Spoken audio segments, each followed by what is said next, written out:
Support for this episode comes from SaneBox. Is email a soul-crushing distraction? If so, then you need SaneBox. SaneBox's artificial intelligence monitors your inbox. Automatically unimportant email is moved to your Sane Later folder, and all that's left is the important stuff and your smiles. If you know how email folders work, then you know how SaneBox works. Find an email in the wrong folder? Just move it. Nothing to learn, nothing to install. SaneBox works directly with every single email server or service that has ever been created. And as a luxury item listener, you get a free 2-week trial and a $25 credit by visiting sanebox.com/luxury today. That's sanebox.com/luxury.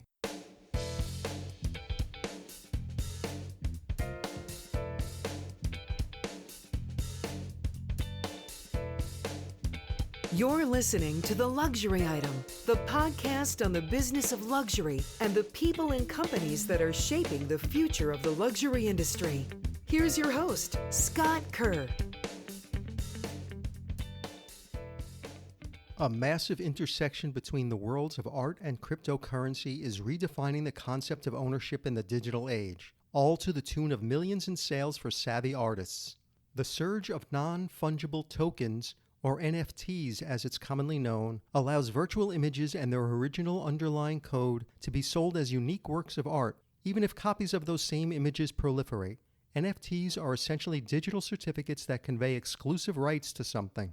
This evolution was evident this past March when a purely digital work of art by Mike Winkelmann, known as Beeple, sold for a record-breaking $69.3 million at a Christie's online auction. It was the third most expensive work of art sold by a living artist, and the most expensive digital asset to ever sell with a NFT. While each new day brings another breathless story on a new NFT record sale, the luxury and fashion world has remained mostly on the sidelines. But that's starting to change. Burberry and Gucci are adding NFTs to their repertoires. Gucci unveiled its first NFT in May with a film inspired by its latest fashion collection and released as part of the Proof of Sovereignty NFT sale hosted by Christie's. That sale closed with a final sale price of $25,000. Since the beginning of this year, Christie's has been at the forefront of auction houses facilitating the sale of NFTs, which had previously been sold without such intermediaries. Christie's is also coming off a very strong year overall. Despite the challenges presented by the global pandemic, the luxury auction house set 136 records across multiple sectors, including jewelry, watches, wine, and handbags, with a whopping 41% increase in lots sold online. My guest today on the luxury item is Neda Whitney, Senior Vice President, Head of Marketing for Christie's Americas. Neda joined Christie's at the start of 2021, and in her role, she develops marketing strategy for the Americas while leading creative, content, strategy, and communications teams. She oversees the marketing campaigns for the art, luxury, and design portfolios in the Americas with a focus on innovation, data, and creative execution. Prior to Christie's, Neda spent 2 decades working on the agency side in New York, San Francisco, London, and Paris. Most recently, she was SVP Managing Director of Client Services at RGA. Welcome to the luxury item, Neda. Thank you. Thanks for having me. I'm really excited to be here. I'm excited for you to be here. You know, you joined Christie's at the start of this year in a very, very exciting time in the business. You know, the auction house had already successfully pivoted to digital even before the outset of the pandemic, and it really paid off for Christie's. The NFT market was heating up, and Christie's became the first major auction house to sell a fully digital NFT-based artwork for $69 million. So coming from the advertising world, what was your perspective on what was going on in the art world? Well, that's a great question, Scott. I spent 20 years in advertising and doing what I thought at the time was going to be some of the most innovative work in my career. And then I joined Christie's, and all of a sudden we're off to the races from the innovation front.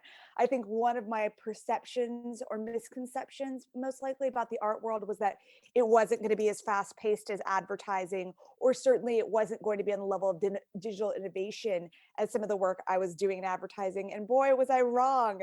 I think, I've learned so much about the NFT space in my time at Christie's. We've rolled out so many digital tools during the pandemic and continue to do so. So I think I'm learning very quickly that the art world can be just as bleeding edge as the advertising world. I'm sure there was a lot of reasons why you moved over to Christie's, but was the fact that they were sort of getting into it, accelerating into the, digital space even more exciting for you to be part of that?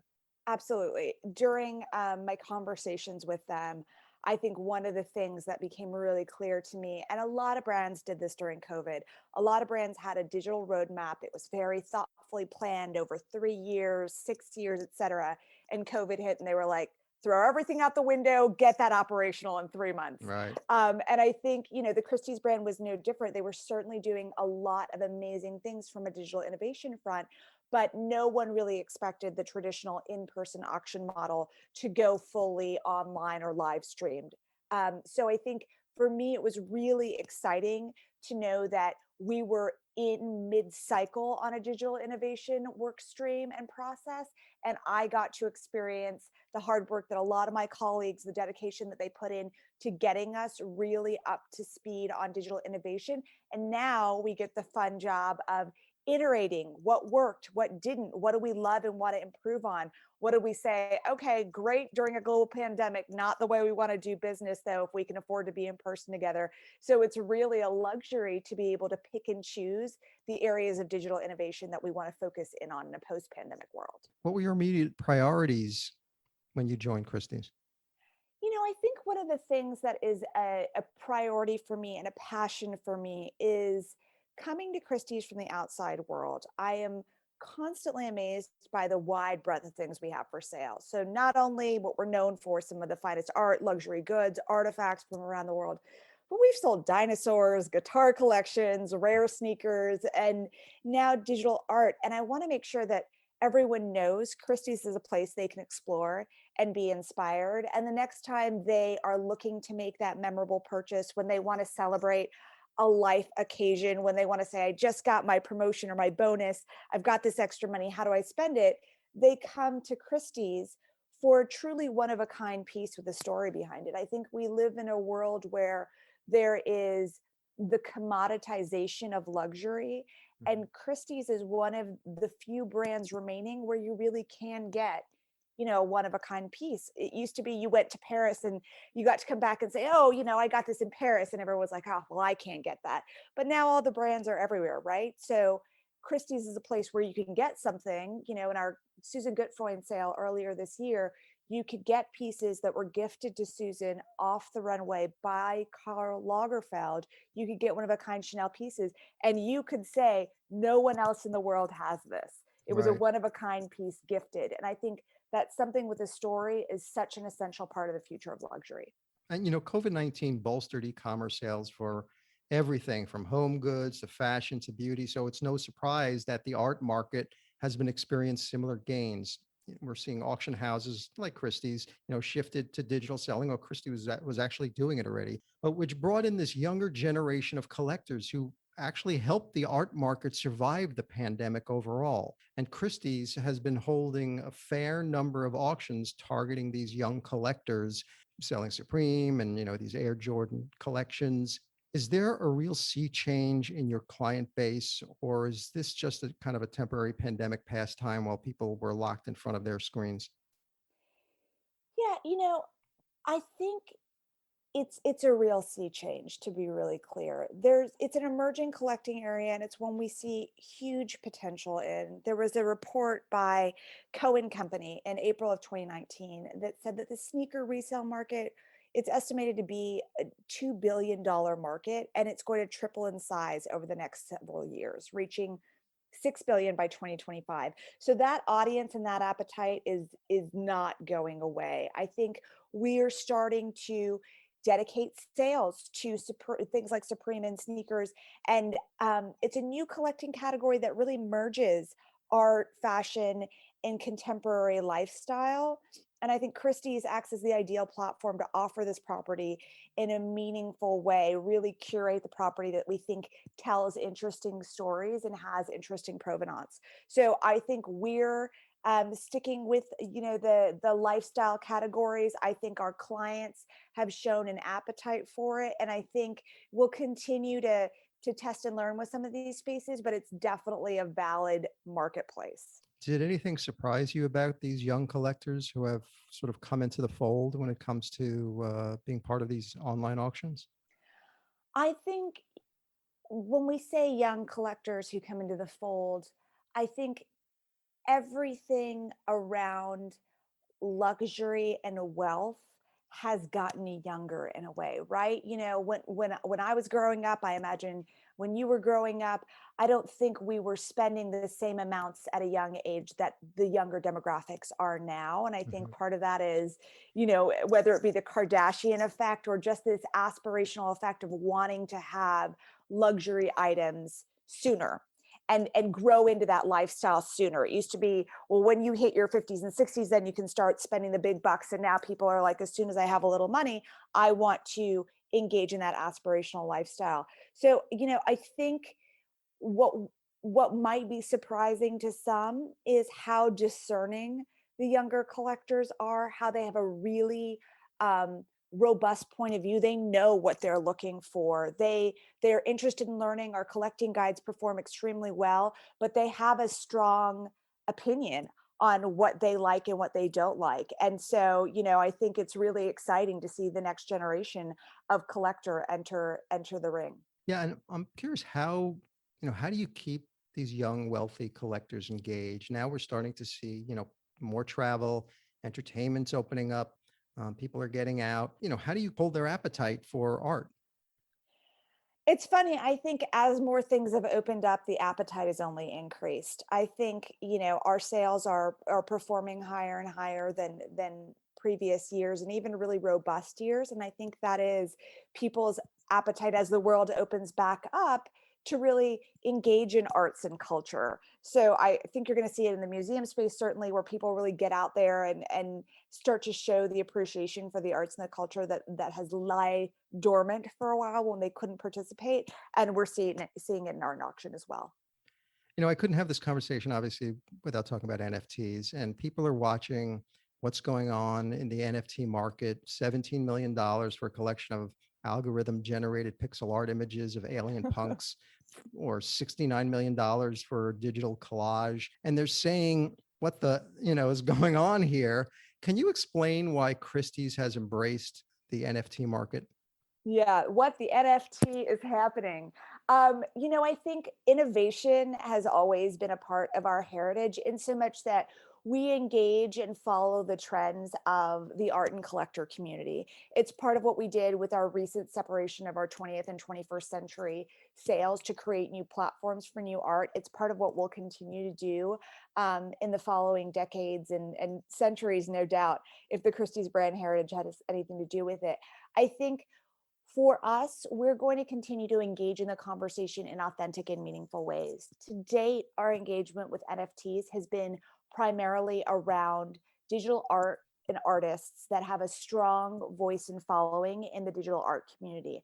I think you might see in the coming months that we start to diversify into fields outside of art with NFTs. I think, at our Art and Tech Forum on July 15th, we're partnering with the James Beard Foundation and Stella Mhm. Artois to auction off a NFT recipe, Mm. which is really exciting, by Marcus Samuelson for his Yardbird fried chicken. So I think we're going to look at different ways that we can engage in the NFT conversation that makes sense for a brand like Christie's that is known for selling iconic art and objects.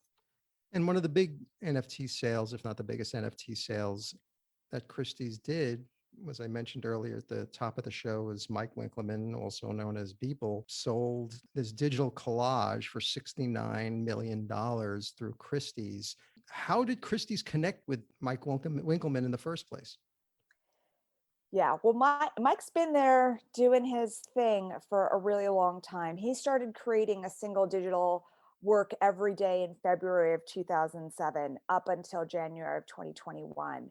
And ultimately, that culminated in 5,000 digital artworks that reflect society's conflicted relationship with technology and wealth, and commented on appropriating from society's growing obsession with internet culture. We linked up with Mike through our partners at Maker's Place, who partnered with us on that sale. And based on his prolific reputation in the digital art and crypto community, he was highlighted as someone who would really make a splash, as he certainly did, in the digital art and NFT space. He's very well regarded. He has deep roots in the digital art community. So they connected us to him. We took a look at the depth and richness of work that he had to offer. I think 5,000 individual pieces of art collaged into one is a magnum opus for anyone to create. And that's how the collaboration came to fruition. Yeah, and I was reading somewhere that after the NFT was sold for $69 million, Winkleman said, "This is the next chapter in art history." So do you think he's right? Or do you think the next chapter will be the hype-driven NFT market bubble popping?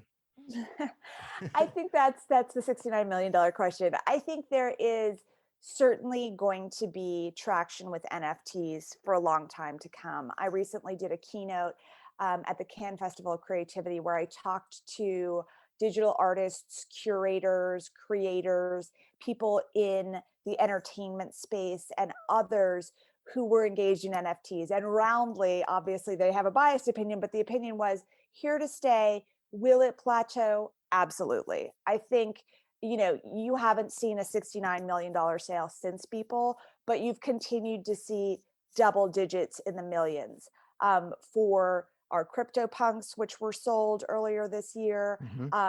We've certainly seen a lot of appetite continue for the crypto punks. We've sold NFTs from Andy Warhol. We've sold NFTs curated by different creators. So I think it's going to continue to be a part of the art fabric. And it's not going anywhere anytime soon. We'll be right back with more of my conversation with Neda Whitney after this quick break.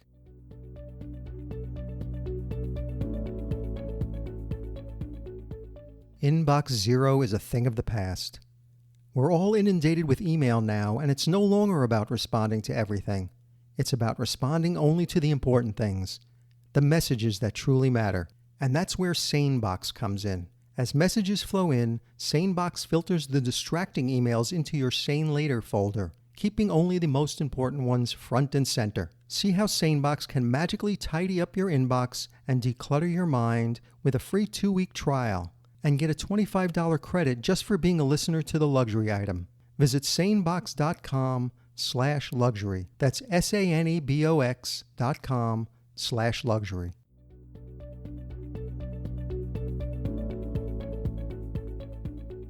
And now back to the show. And most of the bidders for Beeple's NFT were millennials. So is this kind of just a young crypto community buying this art? It's not, 58% of the bidders were millennials, but we had the other 42% were Gen Z, baby boomers, and Gen X. So we're certainly introducing, I think, new communities to digital art collecting. And Justin Sun, who was an underbidder on the Beeple artwork, went on to collect in one of our London sales traditional art. So I think it's not just millennials. They certainly over-index in that area for what our typical collector base looks like. But we have a lot of appetite outside the millennial community. And a lot of our existing community is reaching out to us for thought leadership around NFTs. So I mentioned we have an art and tech summit coming up where we're going to really talk about that in a thought leadership space. We've done a lot of panels and conversations to get people up to speed as they think about whether or not they want to also engage in the NFT collecting space. And the NFT crypto market also seems like it's dominated by young white men. Do you see that changing? It's a very divisive conversation, obviously. I think it is fair to say that there is an over-index, again, of young white men in that space. But certainly we see, and we've been engaging with a number of key players in the space from diverse backgrounds and ethnicities. So we, on our panel for NFTs, at our Art and Tech Summit, we have Kathleen Brightman, who's a co-founder of a sustainable blockchain named Tezos. we worked with Lady Phoenix, who is a diverse curator and creator of digital art on our proof of sovereignty sale that happened earlier this spring. So we definitely see different voices in the space, and that's something that we'd love to encourage. I want to kind of turn the tables a little bit to the luxury and fashion industry. Right now, they're kind of dipping their toes in the NFT market. We're seeing Gucci getting into it, Burberry getting into it, and a few others. Where do you see the intersection between luxury and fashion and NFTs and crypto right now? I think there's a lot of intersection, both in established brands like Gucci and Burberry that you spoke of. Even Jake and Company did an Right, with the NFT watches, watch, right, right. right? But I also think there's new entrants. So Artifact is a company that sold, I think it was $3 million worth of digital sneakers in a few minutes that we have engaged with. I think there's brands like the Fabricant that sold the first digital couture dress and are thinking of the applications for digital fashion when you think about AR, when you think about gaming and other areas. So there's a lot of different areas for fashion and luxury and NFTs and crypto. I think everyone's trying to figure out what's going to stick. Yeah. And so if you're a luxury brand right now, what should they be thinking about when they're creating an NFT to tell their story and engage with customers?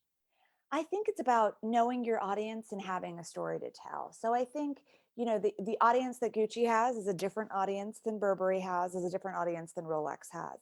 And I think, first of all, understanding the appetite for experimentation and innovation your audience has is really important. And I think the second piece is have something really unique and interesting to say. When we sold our Gucci Aria NFT, it was a first of its kind collaboration. Alessandro Michele was involved in it. So really making sure that it's something unique that the brand is creating that is going to appeal to the aesthetic of the brand's consumers. But luxury now, is so strongly associated with physical tangibility. We're seeing virtual clothing is changing fashion as we know it. Buyers are paying money for wearable NFTs for their avatar in the metaverse. Is it just young people who can really wrap their head around the idea of a digital asset as luxury? I think young people definitely have a leg up. I think, you know, talking about the metaverse to different generations resonates differently. And I think it's similar to, gaming as an industry. There's a lot of people that still think that gaming is niche, and gaming is huge. It's not going anywhere. It's growing. It's a booming multi-billion-dollar industry and will continue to be so. So I think discounting um, digital assets as a luxury as a fad or something for younger audiences only is at the seller's expense. I think we really need to take it seriously, and we need to understand how to engage the millennial audience and how to educate and make it something that we can make snackable for other audiences, and that we can bring other audiences into as well. So, Christie's recently held its biannual luxury week auctions during which it sells its, finest jewels, handbags, and watches. Were these 100% live stream sales? No.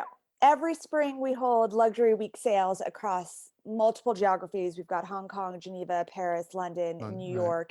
And it's a true mixture of live and online sales across the categories. All of our live auctions were live streamed on Christies.com, and we're seeing an increasing amount of online activity in our live auctions. And then we also have online auctions as well. What do you think the balance is going to be in moving forward the next few years in terms of live stream versus in person? I think we're definitely going to have a mix of both. I think instead of having online replace live auctions, there's most likely going to be an evolution to more hybrid buying, where you see online participation in live sales or live viewing for online sales. So having people come in and be able to view the objects, but then bid and transact online, or vice versa, having online participation so you don't actually have to travel for any of the live auctions. Yeah, because I was reading in a McKinsey report that they did recently on on the watches and jewelry market.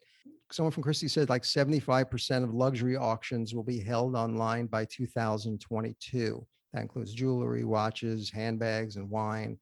How is Christie's going to court these high-end consumers who are so used to white glove, in-person treatment before purchasing goods worth millions? Yeah. Online sales, they've been a core part of Christie's sales platform since 2011, and we've consistently been adding more online sales to the calendar since then. And we've seen a surprising resiliency in our luxury sales, even in 2020, when a lot of it was online. We saw tremendous global participation in 2020, bidders from 90 countries and 40% new buyers for luxury alone. So I don't think people are turned off by the idea of an online sale, but I do think that white glove treatment is really essential. So one way that we have really addressed that need is creating new suites of digital tools, everything from online viewing rooms, free educational content, interactive webinars, 360 videos, and more. We found increased engagement online with each sale. And we've seen people bid on higher sale value lots as well that we originally reserved for live auctions. So we don't see any drawback to really continuing to have online sales, but they're rising in importance, but we never see live auction being entirely replaced. There's nothing that can compare to the energy in an auction room and creating an Right. atmosphere that is a public forum for people to transact and establish a moment in history. I think we're going to continue to develop digital tools to make the online experience as robust as possible, including things like enhanced video content, AR, VR, but we're never going to go fully online. Well, never say never, but we don't have plans to go fully online for our luxury auctions. And Christie's is having this art and tech summit coming up. Sounds really exciting. Really going to take a deeper dive into NFTs. So tell us about that. What's happening at that summit? Yeah, a lot is happening at that summit. It's coming up July 15th. The tickets are currently on sale for online as well as in person in our space in 20 Rockefeller Center in New York City. It's going to be a really robust day of programming. So we are talking to a number of different folks in the NFT space, including folks like Justin Sun, who was the underbidder, as I mentioned, in the Beeple sale. We're going to be talking to Mad Dog Jones, who's an artist in the area. We're going to be talking to folks like Mike Novogratz, who are so known in the crypto area, to teach us a little bit more about the space. And we're also going to be talking to people about sustainability in the NFT space, brand strategy in the NFT space, and how to more thoughtfully curate and collect. Then we're going to shift gears from the art world into NFTs in fashion, music, and entertainment with some really great speakers, as well as how to display NFTs. And the final portion of the day is really going to be devoted to the intersection between art and technology more broadly than NFTs, different ways that we've expanded into the technology space. So it's going to be a really, really exciting day. So what are you hoping that people walk away with? I hope a couple things. I hope people walk away knowing more than they did about the NFT and the technology space in the art world. I hope people walk away feeling more confident and comfortable engaging in the space. Part of having these panels and these conversations is to demystify it. We don't want it to feel like a black box. We want to really have our communities feel like they are in the know and they can comfortably transact as areas emerge. And then I think just bolster excitement. There's already been huge excitement and appetite to learn more and do more. And so we're just looking to really encourage that excitement in the space. Yeah, it sounds really exciting. So what else can we expect in 2021 from Christie's that you can talk about? I think you're going to continue to see some really exciting NFT sales. I think you're going to see us continue to roll out new, exciting digital tools and innovations. And I think you're going to, fingers crossed, start to see a return to in-person auctions. We've already had some folks in our sale room in London. I hope that we can have people in our sale room in the fall in New York. We've already started to have some in-person events. We have our Aspen pop-up happening right now, our Hamptons pop-up happening right now that have a series of really great live programming. So while it might be old school and not new school, I hope we'll be able to see a lot of folks in person in the rest Everything of the old year. is new again. Everything old is new again. The cycle continues. So my final question, Neda, is the luxury item question, which I ask all my guests. So if you were stranded on a deserted island and you can only have one luxury item with you, what would that luxury item be? It can't be any form of air transportation or anything that requires mobile service. What would that one luxury item be that you would want to have with you? Okay, that's good. You said no transportation, so it's not like a private jet to get me off the island. It's not I Exactly. wish the genie for 1,000 wishes. This is a tough one. I think luxury at its core is something that sparks joy. And so while completely impractical on a desert island, my luxury item would be my Cartier watch. I've had it for a really long time. It has incredible importance and meaning to me. And I'm just obsessed with knowing the time, even when I don't have anywhere to be. So I think even though it would be irrelevant on a desert island, I would take my Cartier watch with me. Neda Whitney, Senior Vice President, Head of Marketing for Christie's America. Thank you so much for joining me on the luxury item. Thanks, Scott.